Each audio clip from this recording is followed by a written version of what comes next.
How do I recover? I didn't. How do the characters recover? They did. Hi friends, welcome back to my channel. I am here today for my annual mid-year tier ranking. I've done this 2 years now. I think since I started my YouTube channel, and essentially what I do is I take all the books I've read so far in the year. So today is July 25th. I've read 56 books this year, and I have this tier ranking. I do the same exact ranking every year, same categories, and I take all the books I've read and I put them in these categories. This is meant to be fun, give my honest opinions about these books. I'll have good things to say, I'll have not so good things to say, and it's just, like a good way to wrap my mid-year. It's gonna look a little bit different this year, so I no longer have PowerPoint, and I am not willing to buy PowerPoint. So we're using Google Slides because I love Google Drive in general and all the features it has, and then I found some other screen recorder. So hopefully this works just as seamlessly. PowerPoint was really convenient in that it had the screen record function built in, but it's no longer an option because I don't want to pay. I was looking at prices, I was just considering, right? It's PowerPoint or Microsoft Office is $7 a month, and then it's if you want it for the year, it's more than that. And if you want a family plan, it's more than that. And I was I don't use PowerPoint or Microsoft Word on a daily basis, or at least often enough to justify buying it. And this is a side note. This is a tangent. Let's get back to the books. Okay. So we've pulled up here. We're screen recording. This should go great. Okay. So let's get started. So 56 out of 100 books read. Not gonna lie, I've been in a bit of reading slump. We're gonna talk about why when I get to the book that's caused my reading slump. So you can see the tiers, same categories as before. With Sell My Soul to Experiences, again, obviously the top books of the year so far. Exclamation points, I still consider that 5 stars, something I was excited about. You can see some 4 stars in there as well. Enjoyable but forgettable. That one doesn't even have a star ranking. It's just in hindsight, maybe I gave this book 4 or 5 stars, but do I remember it? Did I like it? Would I recommend it? Sure. Don't make me talk about it, and I'm simply not picking this book up, and you can't make me. Let's get started. Okay, so I don't know what order these pictures pasted in. So The Last Tiger is actually the most recent book I just finished. So there's a story here. I have been in a reading slump for a little over a month now, and it's been a really bad reading slump to where it's I want to read and I physically can't. I'm somewhat convinced Cold Wire by Chloe Gong, which is also on Screen Causes, but I picked up The Last Tiger. I had a physical arc of it with the intention of, okay, this is a fantasy. I was in the mood for a fantasy. This is the one. This is gonna break my slump. That did not happen. I gave this book 3 stars. I think I'm gonna put it here. I didn't hate it. My thing is with The Last Tiger, and I won't be too spoiler because it hasn't come out yet. It had a lot of potential. It should have not have been a standalone. I didn't know it was a standalone going in. I guess it is a standalone. So much was wrapped into it, and the world we set up, because it's fantasy, the world is such a good world, and there's so many great components. I was very, very excited to explore, and the relationships and the dynamics between the characters we meet.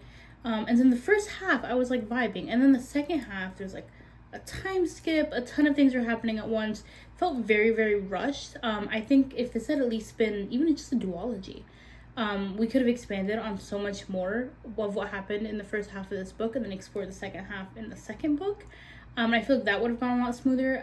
It's kind of upsetting this had so much potential, but it was not that great. Unfortunately, that was 3 stars, so I'm gonna put it in that category. Cold Wire by Chloe Gong. I like Chloe Gong's other books a lot. So this, I don't know, I'm not even going to say it's my fault. I went in with high expectations because I've only ever experienced Chloe Gong's young adult books. So that's These Violent Delights, Foul Lady Fortune, those 4 books. And I've loved those. These Violent Delights, iconic. Every book that followed it, I enjoyed. Have not touched her adult book, so I don't know how that writing looked like. But this book, I don't even want to say if it is a genre shift because I can't remember what genre she wrote in her adult book, but this is a dystopia with a cyberpunk element, and honestly I can't even say, I don't know if I can even say it was the dystopia genre shift that was what caused the writing to not hit for me. because the writing of the dystopia, like the world building of dystopia, was actually really good, and I was so invested. I love a world building. I love a dystopia. I was very, very invested, but like I think if I had to boil it down, there was like 3 issues that I had with this, and I have a TikTok video about this as well. One, as much as I loved the world building and I thought it was like so detailed and so good and I was enjoying it, it was like a little over explained at times. Like there were parts of this world building, like for example, I think there was like when she explains like how the pods work, which when you read the book that'll make sense. That was explained to me like multiple times where I was like, do you think I didn't understand it the first like few times? And there are some, like sometimes authors will get into this this type of writing style where it's like it sometimes feels like they don't trust their audience to understand what they're saying. And it's like, I picked up on this before, like it just felt like over explained, and it's like parts of this don't be over explained, and I'm like, some other parts of it like give me more of, like I wanted sometimes less of like these technological descriptions that like I enjoyed because I'm a nerd and I'm an engineer and I was like enjoying it. But I'm like, there's also this like political element to this world that we've barely scratched the surface of. Like, give me more of that. So some parts of the dystopia felt over explained to me. The other thing is I went in expecting a little bit more romance. That could be on me. I feel like just the way I've like seen the marketing of the book, the way I know Chloe writes books, I was expecting a little bit more romance. There's like a touch of romance. It's like so subplot, and I can enjoy a book without romance. I just was expecting more. So that was just, and that could be, like I said, my own fault. I wasn't expecting too much romance. And then my last thing is, once again, I don't know what it is with these books. The ending felt rushed. There's like this huge, fantastic, like genius twist later in this book. And I'm like so sad. I'm like, oh my God. And then I'm like mind blown. Like I'm like, this is redeeming the book, right? I'm like so invested. And then we're like rushed to the ending. And I get a twist ending, I get a cliffhanger, I'm a fan of them. This one I was like, if you'd given me this twist 20 pages before, take out one of the pod freaking descriptions 20 pages before, and it's like it happened a little bit too fast to where I couldn't even comprehend fully like what was happening. And you know, I'm fine being confused at the end. Cliffhangers are fine, but like it was a little bit too rushed. Like I think was such a good twist, because it really was such a good twist. Give me a little bit more, flesh out, develop it a tiny bit more. Don't rush the ending and for the sake of shock, right? Give me a little bit more. But honestly, I'll say for this one, maybe like the middle. I wouldn't call it forgettable because it wasn't, like it was good. Like I'm gonna pick up the next book. I'm gonna put it here. I think if the second book redeems it, the whole series as a whole goes up for me. And I think that's fine to say. Like if first book of a series is like a little but the second book like locks in, that like changes the whole thing. But you know what's crazy about ratings? I think I gave this 3.5. Like these two are not rated the same at all. But you know, it is what it is. I get like paranoid sometimes that my camera's not filming. You started it. Okay, I love Jackie. That's a sentence, period. Jackie as a person I love. I loved something more. You started it. I'm gonna put it like here. Excellent. It was so talk about a rom-com, talk about cheesy romance. I was vibing. The main character, Jamie, I love her. I would go to bat for Jamie. She was so smart, like making like normally sometimes with YA romances, especially like younger YA romances, like you feel like there's different levels of YA age actually. Sometimes I'm like, okay, like they're teenagers, they're making teenager decisions, and I'm like, would I make this decision? No, but like, okay, they're teenagers. I did not have to do that during this book. I was like, oh my God. Anyway, this was such a good, I think I'm gonna put it like solidly in the exclamation point category. Just because I know I have a lot of other books that are gonna fill this up, but Jackie's writing, I loved something more, only improves. This was incredible, loved it. Also, that cover, gorgeous. Okay, moving on. Okay, Hunter x Hunter. There is gonna be a bit of manga sprinkled in here because I read some manga this year, not as much as last year actually though. Hunter x Hunter. I don't know if I talked about this. I have an anime YouTube video that's coming out later, but I haven't posted that yet.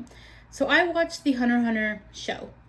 And typically, in my historical experience with anime, if I really enjoy a show, I'll pick up the manga. And you know, sometimes I'll like pick up the manga from the beginning. Sometimes I'll just pick up where the show goes off. It really just depends on how I feel. With Hunter x Hunter, love the show. Like, it's people call it peak for a reason. Great show. Love the characters. I was like, okay, let me just pick up where it leaves off. And I know Hunter x Hunter is like on hiatus, and there's like a bunch of that stuff, so it's ongoing, but there's like no clear like when things are being published. So I was like, let me just pick it up casually. My issue, and I won't get into too much spoilers in case you haven't watched it and you want to watch it, this was just boring. Like, I guess I'll just put it here. It was just boring, honestly. The characters I care about from the show, half of them are gone at this point. Like, not gone, not dead. Like, they're just not in this book. So there's like 2 characters in this book I genuinely like care about, and like they don't have too much like page time yet. And I just like, it was like, this was a very like explanatory book because they're setting up like the next arc, and I was just like not as invested. I might continue Hunter x Hunter like casually. I only read volume 33 out of like post-show books. So I'll probably pick it back up. I know there's like a scene that like there's an arc that happens later I definitely want to get to, because I want to read it and see what happens. So I think I'm just gonna have to like power through and hope my favorite characters, which for this arc, the characters I'd want to see is like Karapika and Lorario, if I'm saying that right. They just need to show up on page a little bit more for me to care, because like I don't care about the rest of these characters. But yeah, so I'm gonna put it for now, but I might pick it back up. We'll see. All right, next book. So this is a poetry collection that Azanta recommended to me, and Azanta, count your days. I sobbed my eyes out to this collection, like genuinely sobbed my eyes out. So what happened was, Azanta recommended me this, like I think a couple years ago, and I bought it immediately because that's what I do. I trust my friends' recommendations. And it was when I was like dealing with grief over like my dead cat. So I was like, this was a couple years ago. This was like a good 3 years ago. It is like an Islamic poetry collection too. So there's like the concepts of like grief and passing in Islam, and I'm like it resonate with me and it helped me. Never read it until this year. I like saw it on my shelf. I was like, oh, I forgot about that. Let me read it. Actually, I would not have. I don't think I would have survived reading it if I read it 3 years ago in the midst of like pet grief. This was incredible. This was incredible. I will say, like, you don't have to be Muslim to read this book. I do think it hits a lot harder if you're Muslim, and you like it hits you to your core, and it deals with grief and a lot of Islamic concepts, and overall like very, very beautiful. I loved it. Okay, speaking of books that were on my shelf for like years and I never read, Once More Upon a Time. So this is the same author as something Servant or Silver. Oh my god, I'm actually so bad. I know this series. I don't know why I can't remember what it is called. The Gilded Wolves. Where did I get Silver from? I think it's like the second. The Silvered Serpent is like one of the books. Okay, I'm not dumb. The Gilded Wolves. So I like her writing. I've like liked her writing before. Once More Upon a Time is like a short story. It's almost like a novella, but it's not connected to any books or characters we know. This was enjoyable, but forgettable. I did not like. I said that and I was like, oh, that is a category. It was good. I think I gave this like 4 stars. It was okay. I like immediately unfolded afterwards, which is not like a sign that I hate a book. But shelf space is precious, and I don't have a ton of it. So if I didn't love the book, like it's going. It was okay. Okay, A Forgery of Fate. Let me say, Elizabeth Lim never writes a bad book. I have never a bad track. She truly does not miss. A Forgery of Fate is, I don't think, it is connected to her other books. I was about to lie to you. It is connected to other books, but like in a very, very small way. It's like a small Easter egg. You don't have to read the rest to read this one. I loved this book. Like I said, never a bad track from Elizabeth Lim. Her books are always just so beautiful, and the romance is always so good, and just the tension. And this is as a marriage of convenience. Oh, I loved it. I loved it. Speaking of books that never, and authors that never miss, Emily Henry, Great Big Beautiful Life. All right, let me get out ahead of this because I know a lot of people did not vibe with this book. I went in knowing it was not heavy on the romance, like compared to her other books. So I think knowing that changed the reading experience. I think, let's be fair, like if I had gone in not knowing that, if I had gone in just expecting the same, like the other books she puts out, right, like Beach Read, People Be on Vacation, Book Lovers, etc., this book would have thrown me off because it's very differently written than the rest of her books. So it's not heavy on the romance. I went in expecting that. Therefore, I had a really good time. I do think if you didn't know that and you went in just expecting the rest of her books, it's a bit of a letdown and a little bit of just like, what are we doing with this? So because I went in with different expectations, I really enjoyed it. I enjoyed the romance. It was a little insta-lovey for my taste. I'm not a fan of insta-love at all. But like, if I like overlooked the insta-love, like the romance was adorable. I loved it so much. Margaret's story, I'm typically not a fan of, and I'll just like generalize it and call it like the great big American dynasty type stories. I generally don't care. Nothing against those type of stories or that kind of history. I normally am just not interested. I was still like fairly interested and invested in Margaret's story and like the drama of it all. So I'll put it in the like exclamation point. It's not like her best book. I actually don't know if I'm gonna buy this when it comes out paperback. I usually buy my books in paperback, so I'll put it in the middle of these two. Not her best book, like in terms of like, I don't even think I'd rank it with the rest of her rom-coms like I normally would. But it was solid. Dystopia is so back. Soul Match was excellent. I had gotten an archivist from Simon Teen. I don't know if it's a debut. I've never read this author's work before. It had just sounded good on the forum, so I'd requested it, and this book was, when I talk about like classic dystopia, this is what I'm talking about. Like, brand new world. In this world, so death is not permanent. There's like reincarnation's a thing, and I forgot what age it is, when you turn like 16 or like whatever age, there's always an age in dystopia books where it's like when you turn this age, the big thing happens. So whenever you meet whatever age it is, you like get access to all your previous lives, and the way the system is set up is so interesting. Like, if you in a previous life had like committed crimes and you hadn't like, I don't know, fulfilled your jail sentences, you now do that. Like, you're held responsible for your old lives actions. Also, like, if your past life you were like a millionaire, you get access to those funds. It was like a very, very interesting concept. Loved it. The romance and the plot of this book, on the edge of my seat. This was so good. Exclamation points. I think I ended up giving this a 4.5. I want to say like my critiques were like minor. This is like me, I'm a book reviewer, let me like critically think a little bit more than normal. But that was so good. Speaking of Simon Teen, because they had some bankers this year. Goodbye, My Princess. Okay, so this I know is like either the book that inspired the show or the show inspired this book. There's a very, very popular C-drama with the same plot. I forget which way it goes, but this is the first US publication of the story, I believe. This is a romantic tragedy, and I cannot emphasize that enough. I cried my eyes out.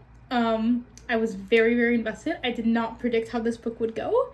I now feel like I need to watch the show because, like, it's one of those books where, like, as you're reading, you're like, oh my god, I need to see this in a show. And, like, the show already exists, so I need to now go do that. This was excellent, though. I'm also going to put in the exclamation part. I also gave this, I think, like, 4 stars. But it was good. So good. Yeah, we're just gonna leave this. So don't make me talk about it. The fact is, I've already talked about Watch Me a lot. There's a whole YouTube video where all I did was talk about Watch Me. I have a YouTube review where you can get my raw and honest and spoilery opinions about this book. The quick summary I'll give now is I was really, really, really anticipating this book. I had really, really high expectations. Shatter Me is like a series from my childhood. Like, that series, Aaron Warner's Blueprint. And I stand by that. And I was like ridiculously excited for this book. I think I gave this 2 stars. And, you know, my favorite characters carried those 2 stars. Like, Aaron and Kenji carried. I don't like who James became. I don't like the new characters. I don't like the way this plot went. Yeah, there's a whole video. If you really want to know, like, my deep, like, thoughts, there's a whole video. Go watch it. Moving on. Dear Moon, this is a poetry and illustration book. I think her Instagram handle was like Idiot Doodle. I love her illustrations, so I bought this book. It's just like Quranic quotes and like Islamic wisdom. I love this. It's adorable. I have it displayed in my room. I'm just gonna put this in exclamation points. 5 stars. Another manga. So I think I have a couple volumes here. I'm just gonna use one of them. We're just gonna use this last one. So My Hero Academia. Also, I talked about this in my video that's not out yet, but I will have that out soon for like my full spoily thoughts. Watched the show, picked up the manga where the show left off so I could finish the story, know how it ends. Show, amazing, 10 out of 10. I have those like slow bits, etc. But for the most part, I enjoyed the show a lot. So I picked up the manga to figure out what happens. I only read the last 3 volumes. I don't like the way this manga ends. I have a whole TikTok video. I think there's like a 10-minute TikTok video where I just ranted about the ending. Once again, I'll just give a quick TLDR. I think the ending is not amazing, but it's also not the worst. Like, I'll say that. Like, it just felt a little bit mediocre. And I had this experience with Jujutsu Kaisen as well, where the ending just felt like bleh, for lack of a better term. It's like, for both of these mangas, and in general, maybe what the issue I'm having is like, we built up to so much for like not a ton of it to pay off or like totally make sense. I will say My Hero Academia's ending makes a lot more sense than Jujutsu Kaisen's. That's another video. I think I talked about that last year. Jujutsu Kaisen's ending makes no sense. There was so much wasted potential in that. I'm not going to get into it again. My Hero Academia's makes sense. I'm just not a fan of the decisions made, if that makes sense. There's some parts of it I love, some parts of the ending I love, some parts of it I don't love. There's videos out there. I've already talked about this a lot. I think I'm going to put this in the middle here because as a whole, like the series overall, 100% I recommend, enjoyed. Maybe brace yourself a little bit for like the ending I'm not a huge fan of, but like I enjoyed. So I'm not going to be mean. I'm going to put this here because I enjoyed it. The ending is just but the overall story I loved. Sunrise on the freaking Reaping. Oh my gosh, this book. Holy cow. Holy cow, this book. I made the mistake of reading this book and Oathbound like back to back because they came out I think very close to each other. That's a mistake. I should not have done that. Sunrise on the Reaping, I cried my eyes out. I don't think I ever stopped crying actually. As a longtime fan of the Hunger Games books, I was like highly anticipating this. And you know, Suzanne Collins, I don't know what she has against them. No, I'm kidding.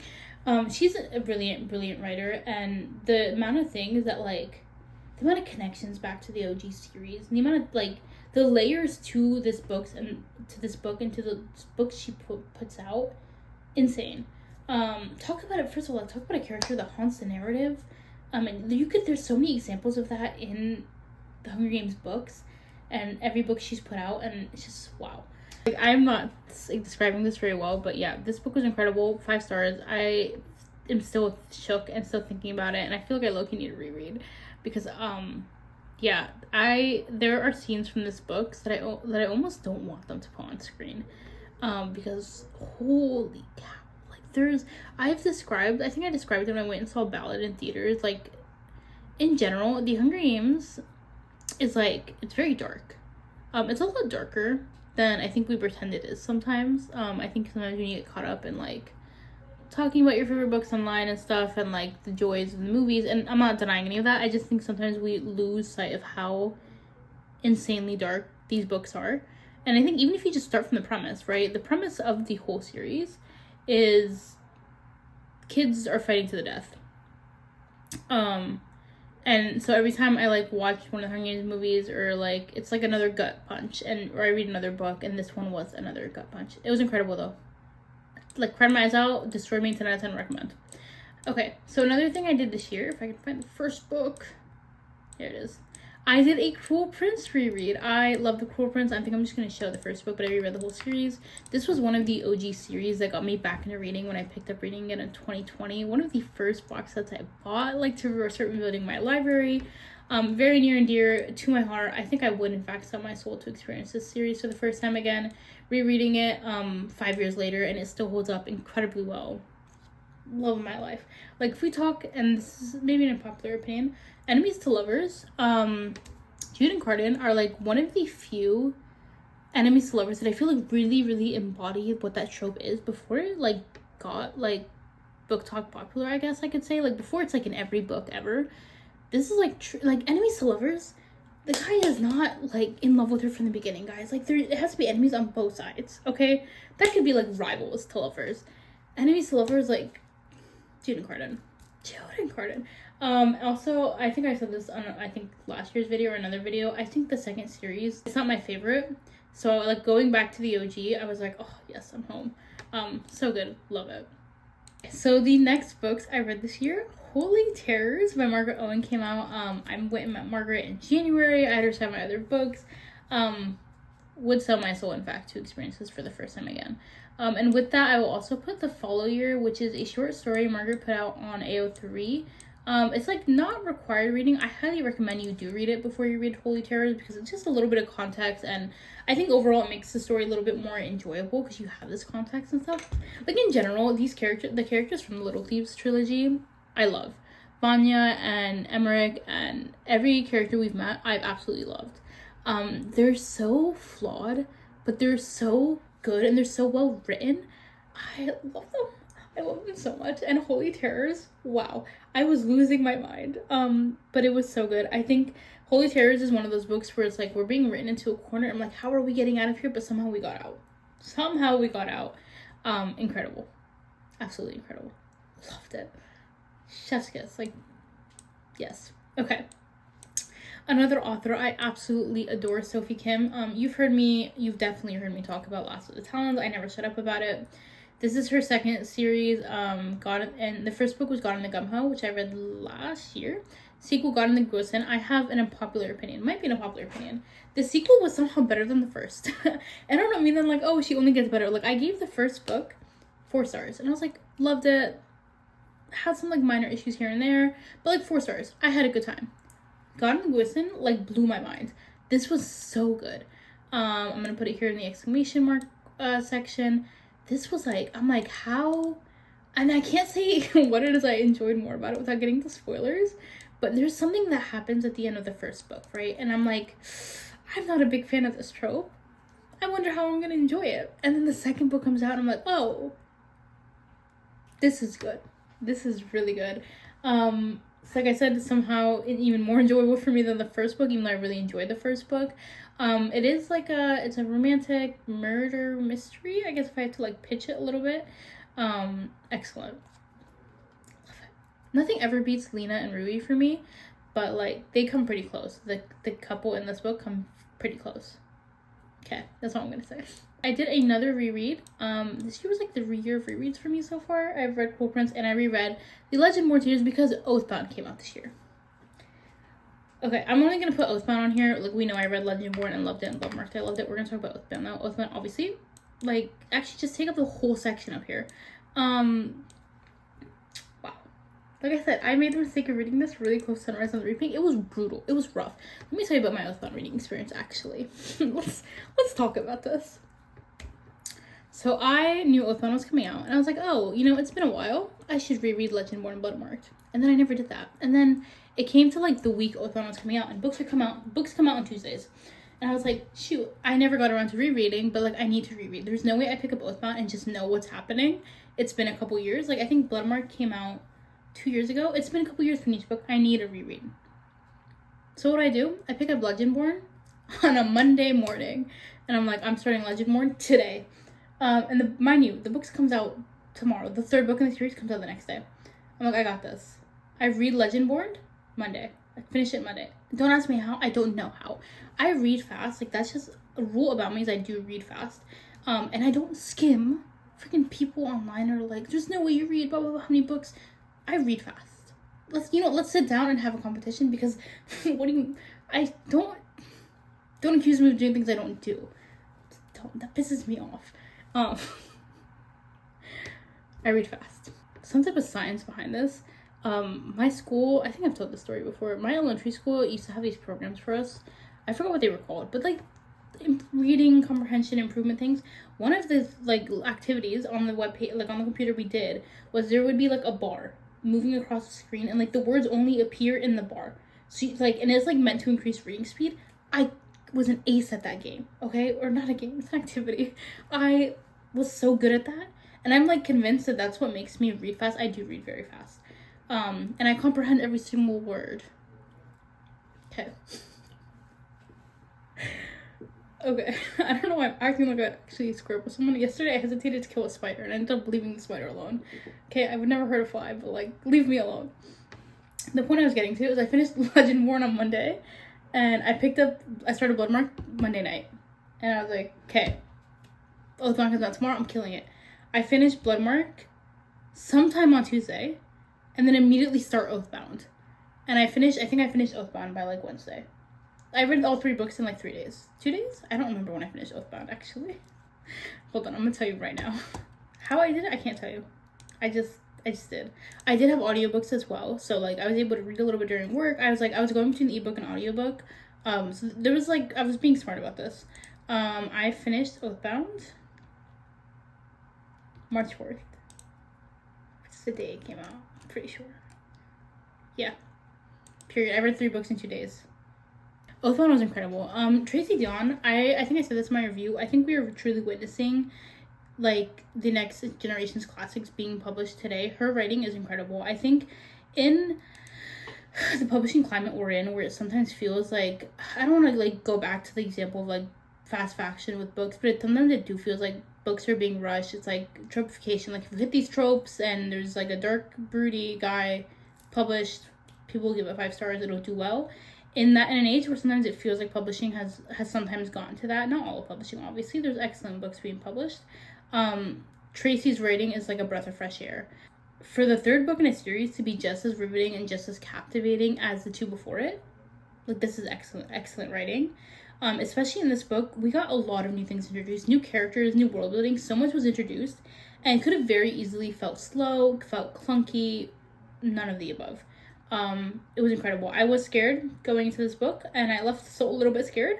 Yeah, so I need the next book like immediately, but I respect that Tracy's books take a while to come out, and I actually appreciate it because they're works of art. 5 stars. Moving on. I could talk about Oathbound for a whole video if I let myself to. Okay, Huda F wants to know. I love Huda Fahmy. That is not a secret. I love all her books. I'm going to put this in the exclamation category. Huda F wants to know is the 3rd book in the Huda F Cares series. I'm of the opinion you don't need the other ones to read them. Like, you just get more background on the characters, and like they are somewhat chronological, but like it's not where it's like if you picked up this book without the others, you wouldn't know what's happening. This book tackles some pretty like they're not even like super heavy topics, but topics our Muslim community doesn't talk about as often, like topics like divorce and mental health and therapy. And it was very, very refreshing and validating to see these books, to see these topics talked about, especially in the context of a Muslim and Arab family. There are lines from this book that I was like, whoa, how'd you get in my head? It was excellent. I don't think Huda ever misses, and I think she only gets better, and I love all her books. Highly recommend. Continuing with like anime manga books, this is just like I think a character guide for the Demon Slayer. I love a good character guide, actually. I don't know if that's something people believe in. I'll put this in enjoyable but forgettable, because it really is just a character guide. I think I gave it like 5 stars, but like I enjoy reading character guides. That's usually what I end up buying, because I don't buy manga. I don't have the shelf space for manga. So I'll usually buy like a character guide for each series that I absolutely like love to have, and like I like the background on the characters and etc. etc. Okay, Defend. Ali Hazelwood. Her soul. Ali Hazelwood. I love her. I love her, and I will stand by that because she just got bullied off the internet for like a Hunger Games opinion, which is crazy. Whatever. I love Ali Hazelwood. Defend. There's a good chunk of Ali's books that are good, but they're not for me, and I think I talked about that before. Like I'm not always the target audience. So if I don't always vibe with them, it's never commentary on her or her writing or like the books themselves. I'm well aware that maybe it's not the best audiences, but I usually do pick up most of them just because I'm like, I like Ali's books. Like, let me see if I vibe with this. Deep End, I think I put it like here. I think there's parts of Deep End I enjoyed, and there's parts of it I didn't enjoy. And that's pretty much it. But that's not like don't go read it. Like, I just don't think I'm the best. I wasn't on target audience for this, but I pick it up regardless because I like Ali. And I'm always I'm always curious what she's putting out. But like, I'm well aware, like her most recent book, Problematic Summer Romance, I don't think I'm picking that one up. Just because I know what I like and what I don't like in a book. I probably honestly should have just stayed curious for Deep End, but what is done is done. Jennifer Lynn Barnes. Okay, so I've like made this joke on a couple of my YouTube videos now of like, there are so many books coming out from this like the Inheritance Games world. I'm like, when does it end, right? I'm like, not even in a mean way, because I've bought and pre-ordered every book that's been published for this universe. So I'm like willingly doing that, right? But in my head, I'm like, I think I put this on a reel. I'm like, what could we possibly still be talking about, right? Like, what else? There's plenty to talk about. Turns out, The Greatest Game, if you, from the first series, if you're like, Grayson, I love Grayson, this book's for you. I loved Grace in the first book. I actually never thought he was suited to be with Avery, so I was not upset with how the love triangle in the first book turned out. And can I just add that I hate with a passion a love triangle with brothers. Samurai Turn Pretty. First of all, it's Team Conrad. If you don't know, now you know. But yeah, I hate a love triangle with brothers. So I was not even a fan of the love triangle in the first series. And I'm glad it ended the way it did. But I loved Grayson as a character, and he shines so well in this book. This was excellent. Actually, I don't remember how I felt about I liked the original series. I don't remember if I reacted the way I did to this book the way I did the original series. It was so good. Highly recommend. Okay, let's talk about Demon Slayer really quick. Demon Slayer, watched the show. I was like, love the show. I love the show so much. I do think the show is a little bit slow plot-wise. It has a lot more characterization, and like the animation's gorgeous than it is like plot. That being said, I was like, I love the show. I finished the show. I was like, I'm gonna go start the manga from the beginning. I read all, I forgot how many volumes of, it's like 20 something. I read all of them. I think I have the other ones here. Let's use the first one, the first cover. So I went and I read the entire manga until it ended. I'm gonna put this in exclamation marks. This, like, the plot is a little bit slow in terms of like the overarching plot. That's when I say the plot, so I mean the overarching plot. There are arcs and like plot lines that move, but like the overarching like plot of the whole show like does take a little bit to develop. That being said, the ending killed me. I'm dead. I'm gone. Yeah, I know we have Infinity, the Infinity Castle movie coming out in September now, and the trailer was so good. I'm so excited. I'm gonna be sad. Like, they're already asking me to leave the theater, but I am sad because it's going to be excellent. I don't think Infinity Castle is the last movie. I think we're getting one more. I don't think they can. I don't know, actually. Regardless, it's gonna devastate me, and I'm well aware, and I am ready. Speaking of devastation, let's talk about Reign of the Talon. Okay, if you remember my reaction last year, I genuinely think I said like Wrath of the Talon, which is, so this is, let me talk. This is the Lost of the Talons trilogy. So we had Lost of the Talons, Wrath of the Talon, Reign of the Talon. All 5 stars. Let's just say that. This series is incredible. One of the most underrated series, I think. I never said about the series. It's excellent. We're gonna put this ahead. Go ahead. I'm selling my soul to whoever wants it to read the series for the first time again. Reign of the Talon is the conclusion. And if you remember my reaction to Wrath, I was like, I don't know how we recover from this. Wrath ruined me. How do I recover? I didn't. How do the characters recover? They did. Because Sophie is a genius. This is what I'm talking about when I talk about these authors that write themselves into these corners, into these like situations where you're like, there's no way we get out of this okay, but somehow we do. But like it makes sense. It's like there's no plot armor. The way we get out of it makes sense. Yeah, genius. Reign of the Talon, absolutely genius. I don't remember how we reacted to this book. I think I just like, I can't even say anything else, I think, without spoiling. Just incredible. Like, I have cried my ass out in every book of the series. It's excellent. Like, genius, excellent, whatever you want to call it. Amazing. I would sell my soul to experience that book again. If you haven't picked up that series yet, like, don't even talk to me, actually. Alright, Serpent Sea. Actually, these last 3 books I didn't love. Serpent Sea. Okay. So, Spice Road was a book I loved. Serpent Sea is a sequel to that. Serpent Sea for me was just like, like it was, like I feel bad. I think I'm gonna put it here. Like, I think I'm gonna put it actually in the middle of these 2. It was just like, I wish I could talk. I feel bad because I really enjoy the characters. I really enjoy the first book so much. This one, it has second book syndrome, is what it is. It has second book syndrome.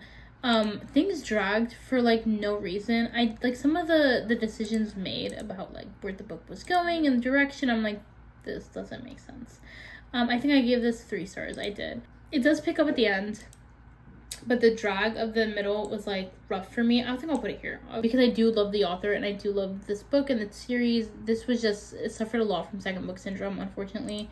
I will be picking up the next one because I'm nothing if not a believer in redemption, and I just hope it's better. Yeah. All right, let's start Carving Shadows into Gold by Bridget Kemmer. Kemmer, sorry if I said that wrong. So first thing I'll say, I love Bridget. I love the way she writes fantasy. Like when I talk about classic YA fantasy that I love, it's her books typically. Like Defy the Night, that series, chef's kiss to love. The Chris Baker series that this book is like a spin-off of is not my favorite. I gave this book 4 stars. Actually, technically I gave it 3.5, but good reasons not to do 0.5 stars. So I love the world, I love her writing, I love the characters. This book just, I think second book syndrome, I think is another, it's just, it keeps happening. It was just slow. And almost like a tiny bit like filler. So I'm gonna say enjoyable but forgettable. I do think second book syndrome is very real, and a lot of fantasy books especially suffer from it. Like I love the characters, and I think they grew a ton in this book. Plot-wise though, like I just needed a tiny bit more. Also, I'm not a fan of Grey. I don't know if that's unpopular. I'm not a fan of Grey at all. Or Ren. Ren actually, I think, grew on me a little bit in this book, but I'm not a fan of Grey. Have I said that? Okay, last book I'm going to talk about, to wrap up my mid-year wrap-up, is Spectacular, and I hated this book. That's it, that's the video. I think I'm gonna put this, like, down here. So I don't think I'm putting anything that I'm simply not picking this book up and you can't make me. You know what sucks is Spectacular is just supposed to be, like, a fun holiday novella. This was not well done at all. I was extremely uncomfortable during this book. I don't know why Stephanie chose to write it the way she did, because generally, like, the Carvel series for me is like, it's okay. Like, it's a solid series. I do think Once Upon a Broken Heart is better, and I'm of the opinion that you could just pick up Once Upon a Broken Heart without picking up Carvel, and like you won't miss much. So Spectacular is a novella that follows the characters from Carvel. So like we're talking about, like, this is supposed to be a fun fluff novella following like beloved characters in a beloved world. Like, it's supposed to be an easy 5 stars. Like, I'm not supposed to think that much. Easy 5 stars. It was just very uncomfy. I do think like there's like this one of the scenes we start the book with, or one of the scenes, this book in general, I think we're like very much like, this is kind of like sexual harassment or like assault at some point. It was very strange, and I don't know why she chose to go that route when like we very easily should have not. I don't know. It's just supposed to be like a cute holiday fluff novella, and it was not that. I unhauled my copy immediately. Actually, I think this is going in the bottom. I think it earns the bottom spot. I know not picking this book up and you can't make me. I technically have already picked it up, but like, yeah, it was rough. Anyways, this is my mid-tier book ranking. This, can I say, solid distribution. I like every year that I do these, and I like, we have less and less books on the bottom of this, I feel better, because I like a good reading year. As much as I say, like, I'm a hater at my core, I don't enjoy being a hater. I want to read books I enjoy. I don't like when my reading year is filled up with books I did not like. So I like this spread. And honestly, like, this year already has had so many iconic and incredible books come out, and we only have more coming out the rest of the year. Like, my anticipated releases list for the second half of this year is stacked. I think 2025 is a great year for publishing. It's been a great year for my reading so far. That being said, I need to get out of the slump I'm in and get back to reading, but this is a good stack. So I'm, like I said, at 56 out of 100 books. I'm like exactly on track, so I need to start reading more. I'm behind, but it's been an incredible year so far. I'm only looking forward to reading more books the minute I figure out how to read again. Yeah, so let me know if you've read any of these books. Let me know your thoughts on them. Let me know if you've had like incredible reads of the year that you think I need to pick up, and maybe that'll help me get out of my slump. Let me know in the comments below, and thanks for watching. I will see you guys next time. Bye.